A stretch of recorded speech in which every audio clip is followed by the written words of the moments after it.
Tecno Spark 40 pro এই ফোনটার একটি ইন ডিটেলস ক্যামেরা রিভিউ নিয়ে চলে আসলাম নতুন আরেকটি ভিডিও নিয়ে। আজকের আলোচনা শুধু এই ফোনের ক্যামেরা নিয়েই হবে। এটাতে কেমন ছবি তোলা যায়, কেমন ভিডিও করা যায়, ব্লগের জন্য কেমন হবে এই ফোনটা সেটা জানার জন্য ভিডিওটা দেখেন। এই ফোনটাতে মেন ক্যামেরা হিসেবে 50 মেগাপিক্সেলের একটি ক্যামেরা ইউজ করছে, যেটাতে কোনো ওআইএস নাই। আর একটা অক্সিলারি লেন্স আছে যেটা কোনো কাজের না, আর একটা ডিজাইন হিসেবে দেওয়া যেটা কোনো ক্যামেরাই না।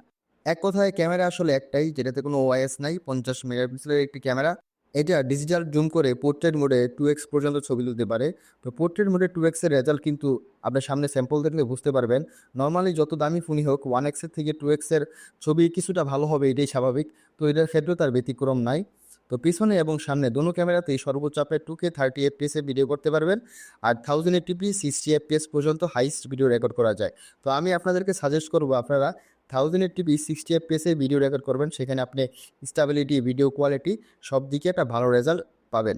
2K 30 FPS এর তুলনায় 1080p 60 FPS অনেক ভালো রেজাল্ট করতেছে। রাতের অন্ধকারে ছবি তোলার জন্য সুপার নাইট মোডে ছবি তুলতে পারবেন এই ফোনটি দিয়ে। আরও অনেকগুলো অপশন এখানে মোড়ে গেলে আপনারা পেয়ে যাবেন, তো আপনাদের প্রয়োজন অনুযায়ী আপনারা ইউজ করতে পারেন। এই ছবিটি 1x পোর্ট্রেট মোডে তোলা, আর এই ছবিটা হচ্ছে 2x পোর্ট্রেট মোডে তোলা। এখানে দুইটা ভালো করে লক্ষ্য করেন, 1x তুলনায় 2x এর ছবিগুলো বেশি শার্প, ক্লিয়ার এবং দেখতে সুন্দর লাগে। যথেষ্ট ভালো পোর্ট্রেট তুলতে পারতেছে, বাট এটা আপনি ফ্ল্যাগশিপ ফোনের সাথে কখনোই কম্পেয়ার করতে পারবেন না। নর্মাল সেলফি ক্যামেরায় খুব ভালো ছবি তোলা যায়, বাট এখানে যদি আপনি পোর্ট্রেট সেলফির কথা চিন্তা করেন সেক্ষেত্রে হয়তো কিছুটা স্ট্রাগল করে।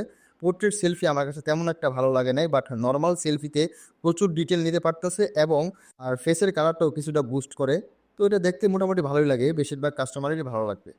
এই ফোনটি দিয়ে সর্বোচ্চ 2K 30 FPS এবং 1080p 60 FPS পর্যন্ত ভিডিও রেকর্ড করা যায়। আমি আবারও বলছি 1080p 60 FPS এর ভিডিও বেশি ভালো আসবে।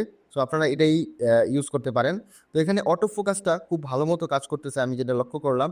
মাঝে মাঝে অনেক বেশি লো লাইট পেলে সেক্ষেত্রে স্ট্রাগল করে, বাট লাইট ভালো পেলে অটো ফোকাসটা খুব ভালো কাজ করে।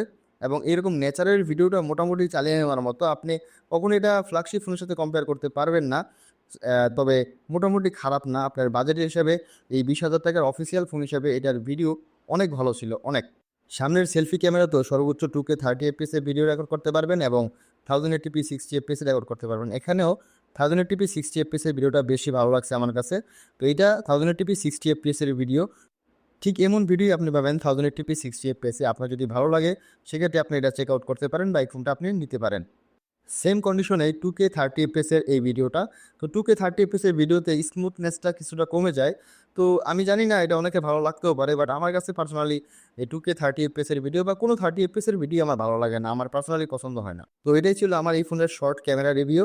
তো যদি ভিডিওটা ভালো লাগে থাকে তাহলে অবশ্যই লাইক, শেয়ার এবং সাবস্ক্রাইব করবে।